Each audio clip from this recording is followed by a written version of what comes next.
కొల్లాపూర్ గారు హర్షవర్ధన్ రెడ్డి గారు మాట్లాడినట్టుగా మీకు క్లియర్గా అర్థమైంటుంది. ఇప్పటికే మిత్రులారా, కొన్ని సంఘటనలు అయితే మీ దృష్టికి తప్పకుండా తీసుకురావాలి. ఈ కొల్లాపూర్లో ముల్చింతలపల్లి గ్రామంలో ఏదైతే ఒక గిరిజన మహిళ మీద వారం రోజులుగా ఆమెను కిడ్నాప్ చేసి దుండగులు అత్యాచారం చేస్తుంటే కనీసం పోలీసులకు ఆ విషయం మీద వారం రోజులుగా ఏమాత్రం సమాచారం లేకపోవడం అనేది ఈ రాష్ట్రంలో భద్రతా వ్యవస్థ, ఇంటెలిజెన్స్ వ్యవస్థ, సమాచార సేకరణ వ్యవస్థ, గ్రామస్థాయిలో పోలీసింగ్ ఎంత ఘోరంగా ఉన్నదనేది మనకు క్లియర్గా అర్థమవుతున్నది. చీమ చిట్టుక్కమంటేనే వచ్చే మరి పోలీసులు మరి అలా ఎందుకు వారం రోజులుగా కొల్లాపూర్ ప్రాంతంలో ఒక గ్రామంలో, మూల్చింతలపల్లి అంటే ఏదో మారుమూల అటవీ ప్రాంతంలో ఉన్న ప్రాంతం కాదు, అది కొల్లాపూర్ మండలంలో ఉన్న ఒక గ్రామము. ఆ గ్రామంలో ఇలా ఒక గిరిజన మహిళ ఎంతో ఘోరంగా, పాశవికంగా, ఆటవికంగా ఆమెను వారం రోజులుగా అత్యాచారం చేస్తుంటే పోలీసు వ్యవస్థ కనీసం కనుక్కోలేకపోయింది. అదేవిధంగా నిన్న పోలీస్ స్టేషన్లోనే ఒక మహిళ గత సంవత్సరం ఆమె మీద కేసు బుక్ చేస్తే నిన్న ఆమెను విచారణకు పిలిపిస్తే ఆమె పోలీస్ స్టేషన్లోనే ఆత్మహత్య చేసుకొని చనిపోతే ఆమె ఏ పరిస్థితుల్లో ఆత్మహత్య చేసుకొని చనిపోయిందని చూడడం కోసం కనీసం ఆధారాలు లేకుండా పోలీసులు మరి పోలీస్ స్టేషన్లో సీసీటీవీ కెమెరాలు కూడా పనిచేయని పరిస్థితి ఇలా కొల్లాపూర్కే చెల్లింది మిత్రులారా. ఇది ఇంత ఘోరంగా మరి శాంతి భద్రతలు దిగజారిపోతాయని కూడా తెలంగాణ ప్రజలు ఎప్పుడు కూడా ఊహించి ఉండరు. కానీ అలా కాంగ్రెస్ ప్రభుత్వంలో శాంతి భద్రతల పరిస్థితి ఘోరంగా ఉన్నది. అదే కాకుండా మనం ఎక్కడో ఉత్తరప్రదేశ్లో హత్రాస్లో ఒక మహిళ మరి దుర్మార్గుల దాడిలో చనిపోతే, ఒక దళిత మహిళ చనిపోతే ఆమె బాడీని వాళ్ళ తల్లిదండ్రులు లేకుండా రాత్రి 12 గంటలకు ఆదరబాదరగా పోస్ట్ మార్టం చేసి అక్కడే అడవుల్లో కాల్చిన సంఘటన ఎక్కడో ఉత్తరప్రదేశ్లో జరిగిందని విన్నాం. కానీ అలా కొల్లాపూర్లో వెల్టూరు గ్రామానికి చెందిన ఈ లక్ష్మి అనే మహిళ పోలీస్ స్టేషన్లో చనిపోతే కనీసం పోస్ట్ మార్టంలో వాళ్ళ భర్తను కూడా పిలవకుండా, తల్లిదండ్రులను కూడా పిలవకుండా వాళ్ళ బావను పిలుచుకొచ్చి ఆయనతోని మరి పంచనామాలో సంతకాలు తీసుకొని ఈరోజు పోలీసులు మరి ఆమె బాడీని డిస్పోజ్ చేసిందంటే ఎంత దౌర్జన్యం ఇలా గ్రామీణ ప్రాంతాల్లో నడుస్తుందో మీరు చూడండి. ఇదే కాకుండా మరి అదే కొల్లాపూర్ ప్రాంతంలో చిన్నంబావి మండలంలో కొత్తపల్లి అనే గ్రామంలో 40 రోజుల క్రితం ఒక బీఆర్ఎస్ పార్టీ నాయకుడు, లక్ష్మీపల్లి అనే గ్రామంలో బీఆర్ఎస్ పార్టీ నాయకుడు శ్రీధర్ రెడ్డి చనిపోయాడు. శ్రీధర్ రెడ్డి గారు చనిపోయినప్పుడు వాళ్ళ తండ్రి గారు శేఖర్ రెడ్డి గారు స్వయానా డీజీపీ గారి దగ్గరికి మేము ముగ్గురం పోయి డీజీపీ గారి సమక్షంలోనే వారు, అయ్యా నా కొడుకు మరణానికి కారణం, నా కొడుకు హత్యకు కారణం జూపల్లి కృష్ణారావు గారి మనుషులు అని చాలా స్పష్టంగా ఆయన చెప్పడం జరిగింది. ఆ శేఖర్ రెడ్డి గారు, ఆ చనిపోయిన శ్రీధర్ రెడ్డి గారి తండ్రి శేఖర్ రెడ్డి గారు డీజీపీ ఆఫీసుగా ఎదురుగా పత్రికా విలేకరుల సమావేశంలో నేను చెప్పిన దానికి నేను కట్టుబడి ఉన్నా, నేను ఇప్పటికి కూడా చెప్తున్నా, నా కొడుకు మరణానికి కారణం ఎక్సైజ్ శాఖ మంత్రి జూపల్లి కృష్ణారావు గారి మనుషులే అని వాళ్ళను తీసుకొచ్చి విచారించండి అని ఆయన చెప్పిండు. నేను చెప్పిన మాటలకు కట్టుబడి ఉన్నా, జూపల్లి కృష్ణారావు గారు కూడా ఆయన చెప్పిన మాటలకు కట్టుబడి ఉండాలి అని చెప్పి ఆయన ఆ రోజు ఛాలెంజ్ చేయడం జరిగింది. ఆ రోజు నా ఆస్తులన్నీ కూడా నేను తెలంగాణ ప్రజలకు రాసిస్తానని చెప్పింది తప్పైతే అని ఆయన చెప్పడం జరిగింది. కానీ ఈరోజు ఏమైంది? ఈరోజు సిగ్గుతో తల వంచుకోవాల్సిన విషయం, ఒక ముఖ్యమంత్రే రాష్ట్ర హోంశాఖను నిర్వహిస్తున్నప్పుడు ఆ ముఖ్యమంత్రి హామీలో నడుస్తున్న హోంశాఖ దాంట్లో ఉండే 1,00,000 మంది పోలీసులు కనీసం ఒక మర్డర్ కేసుల్లో నిందితులను పట్టుకోలేకపోయినరు. ఇంతమంది పోలీసులు ఉన్నారు తెలంగాణ రాష్ట్రంలో. ఇది రాజకీయ హత్య అని చాలా క్లియర్గా తెలుస్తూ ఉన్నది. మరి ఎక్కడ పోయినరు పోలీస్ ఆఫీసర్? మోల్చింతపల్లిలోనేమో ఒక గిరిజన మహిళను ఘోరంగా, అత్యంత పాశవికంగా, ఆటవికంగా ఆమెను అత్యాచారం వారం రోజుల పాటు చేస్తే కనుక్కోలేని పోలీసులు, అదేవిధంగా ఒక రాజకీయ హత్య జరిగి ఇప్పటికీ 40 రోజులైనా నిందితులు ఎవరో కనుక్కోలేని పోలీసులు, అదేవిధంగా పోలీస్ స్టేషన్లలో విచారణకు వచ్చిన మహిళ చావును అడ్డుకోలేని పోలీసులు, మెదక్ జిల్లాలో కమ్యూనల్ రైట్స్ జరుగుతుంటే అడ్డుకోలేని పోలీసులు, అదేవిధంగా హైదరాబాదు మహానగరంలో గత 48 గంటల్లో 5 మర్డర్లు 2 హత్యాయత్నాలు జరిగినాయి. హైదరాబాదు మహానగరంలో మీరు చూస్తే కాలాపత్తర్ పోలీస్ స్టేషన్ లిమిట్స్లో రఫీక్ బిన్ షిమ్లాన్ అనే వ్యక్తి మర్డర్ జరిగింది. అదేవిధంగా వాజిద్ అనే వ్యక్తి అటెంప్ట్ మర్డర్ జరిగింది అదే కాలాపత్తర్ పోలీస్ స్టేషన్ లిమిట్స్లో. ఫక్రుద్దీన్ మర్డర్ అదే షాలిబండ పోలీస్ స్టేషన్ లిమిట్స్లో జరిగింది. అలీం యొక్క murder Asif Nagar police station లిమిట్స్లో జరిగింది.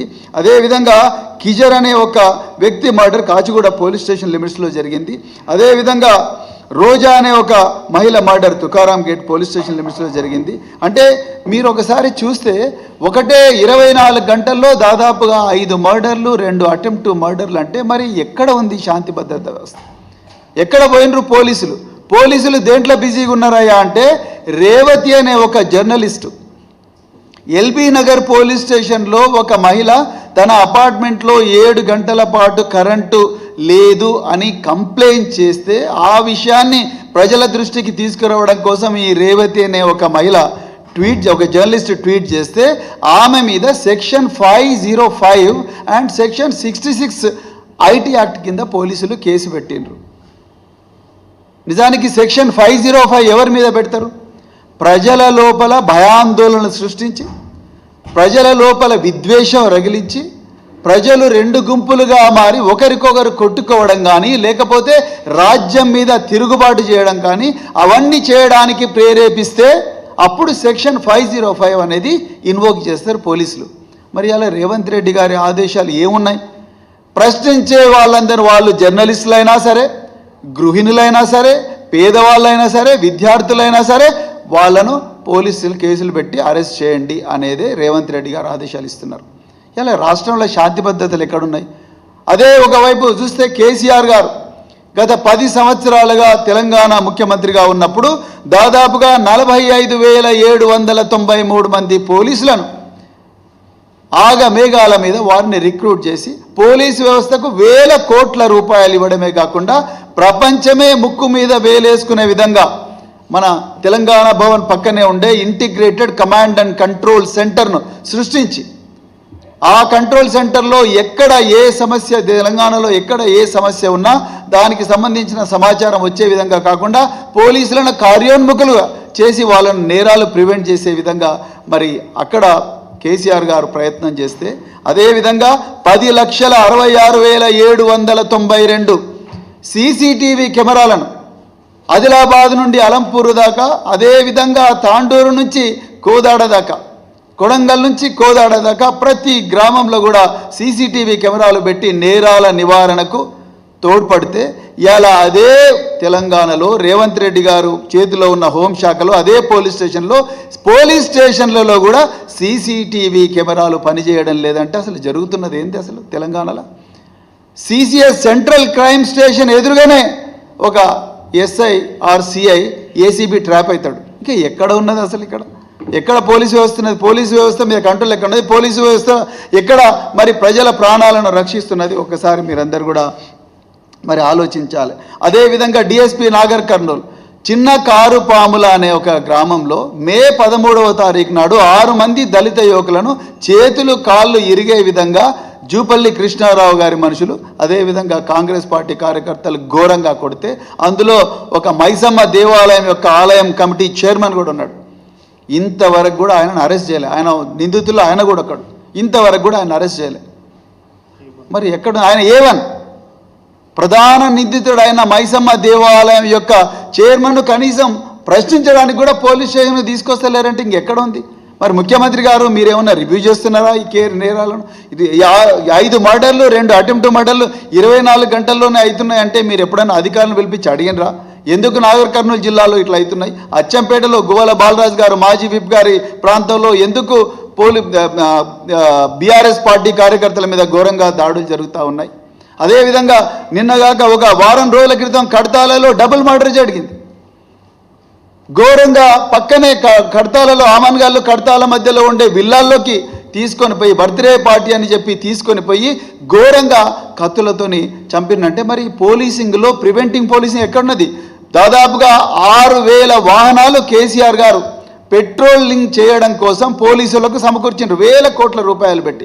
తెలంగాణ పోలీస్ అంటే ఆ దేశంలోనే గొప్పగా ఉండాలని పెట్రోలింగ్ వాహనాల కోసం టయోటా వెహికల్స్, టయోటా మరి ఇన్నోవా, క్రిస్టా లాంటి వెహికల్స్ అన్ని కూడా అరేంజ్ చేస్తే ఇవాళ పెట్రోలింగ్ జరగనందువల్లనే కదా ఇవాళ గిరిజన మహిళ అనేది వారం రోజుల పాటు ఘోరంగా అత్యాచారం, పాశవికంగా అత్యాచారం చేసిన పరిస్థితి వచ్చింది.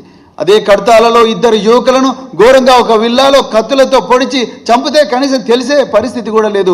నిందితులే కత్తులు పట్టుకొని పోయి పోలీస్ స్టేషన్లో పోయి మేము మర్డర్ చేసిన మమ్మల్ని అరెస్ట్ చేయండి అని అంటున్నారంటే ఇంకా భయం ఎక్కడున్నది పోలీసులు అంటే? ఎక్కడ మరి దీని మీద నివారణ చర్యలు జరుగుతూ ఉన్నాయి. సో దీని మీద మరి భారత రాష్ట్ర సమితి మేము డిమాండ్ చేస్తున్నాం, అర్జెంటుగా ముఖ్యమంత్రి హోంమంత్రిని అన్న పెట్టాలి, లేకపోతే ముఖ్యమంత్రి పదవికి ఆయన రాజీనామా చేయాలి. అదేవిధంగా మరి కాంగ్రెస్ హైకమాండ్ మేము డిమాండ్ చేస్తున్నాం, ఈ ముఖ్యమంత్రిని బర్తరఫ్ చేయండి, వీళ్ళ వల్ల కాదు.